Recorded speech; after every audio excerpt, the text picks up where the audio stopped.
El Reino Unido aparece más dividido social, racial y políticamente. Una división que ha calado en el estado de ánimo de sus ciudadanos después de los últimos atentados terroristas, la desigualdad reabierta tras el incendio de la Torre de Pisos de Londres y la incertidumbre del Brexit. Brenda Cox ha sufrido una experiencia dolorosa con el extremismo. Su esposa, la diputada Jo Cox, fue asesinada mientras hacía campaña contra el Brexit.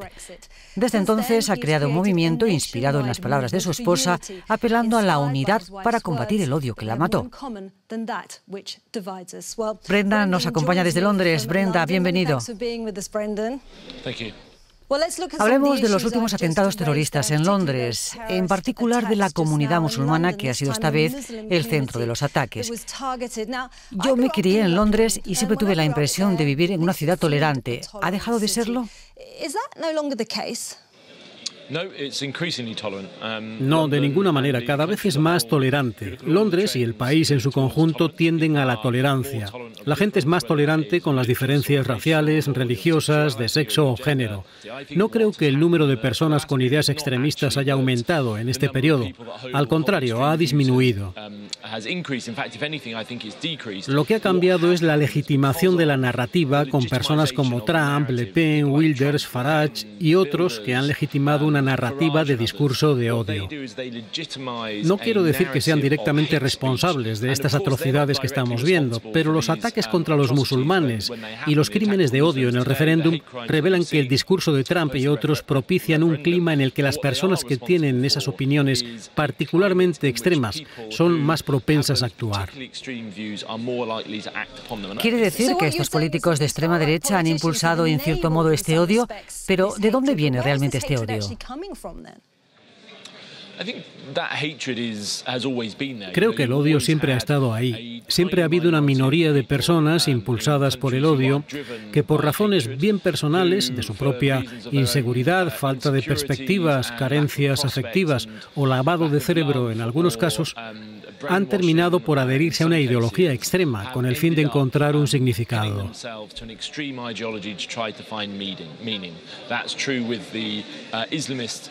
Esto ocurre con el extremismo islámico y también con la extrema derecha. Lo que me parece realmente interesante es que la política de odio que impulsa a estos grupos es esencialmente la misma, si nos fijamos en lo que tienen en común.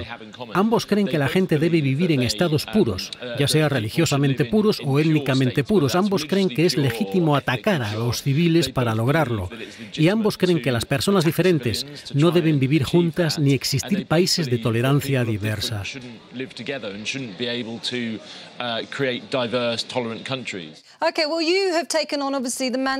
En su intento por unir a la gente se ha convertido en un activista, pero su campaña por la unidad va más allá de lo individual. ¿Qué opina de la respuesta política que han tenido los últimos atentados?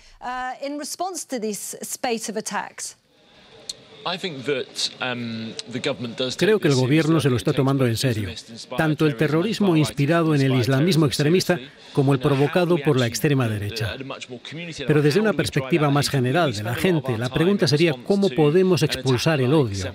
Nos pasamos tiempo buscando una respuesta a los ataques del 7 de julio, del 9 de septiembre, del Bataclan o cualquiera del resto de atentados. Tratamos de averiguar de dónde viene ese odio. Y a menudo lo vemos en predicadores de odio, en personas normales y corrientes que utilizan los medios de comunicación para promover una narrativa profundamente islamofóbica o de incitación a la violencia contra los musulmanes. Creo que de la misma manera tenemos que reprimir el discurso de odio que proviene de los islamistas. Tenemos que reprimir el discurso de odio dirigido a toda la comunidad musulmana. Hablemos ahora de la desigualdad de riqueza y del terrible incendio en un edificio londinense. Muchos de los residentes en esa torre de pisos eran inmigrantes o refugiados recién llegados a la capital. También los más pobres que vivían en uno de los distritos más ricos de Londres.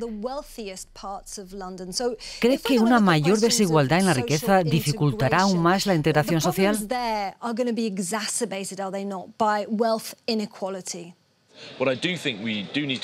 Creo que tenemos que preocuparnos por la estratificación social que está ocurriendo.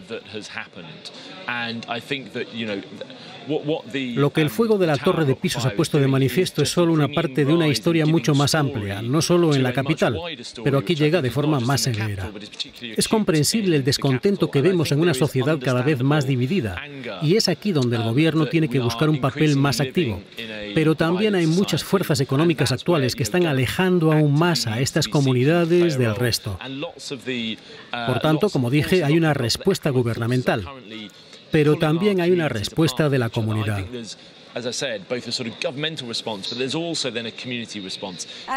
Otro frente es cómo tratar con el Brexit.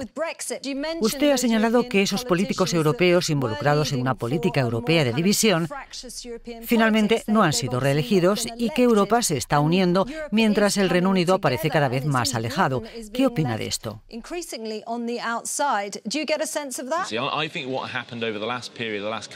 En los 2 últimos años ha habido una gran complacencia y eso se ha apoderado de las elecciones en Austria, en Francia y más tarde con la elección de Donald Trump en Estados Unidos.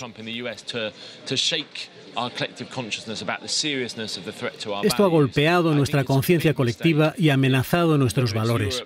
Creo que sería un gran error pensar que Europa como entidad o cualquier otro país individual ha resistido esta tormenta. Creo que la tormenta va a continuar, incluso va a crecer y a ser más intensa. Por tanto, necesitamos pensar en qué podemos hacer y cuál es la narrativa para crear comunidades más cercanas y más unificadas, algo en lo que hemos fracasado en los últimos años. Me gustaría despedirme con un apunte personal. Usted aboga por la unidad. Cuando se trata de su experiencia personal, ¿dónde encaja el perdón?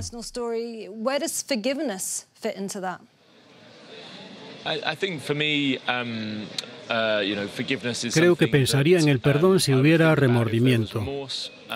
Pero mientras no haya remordimiento, no me interesa el perdón. Lo he dicho en varias ocasiones. Yo me fijo en Joe y cómo vivió su vida, en los valores por los que luchó, las creencias que abrazó y el motor que la hacía avanzar. Su energía y entusiasmo, su manera de vivir. No voy a consentir que los recuerdos que guardo de Joe se esfumen por las acciones de un terrorista y un loco extremista. Voy a seguir centrándome en cómo vivió, no en cómo murió. Brendan, many thanks for having been with us on the Global Conversation. Thank you.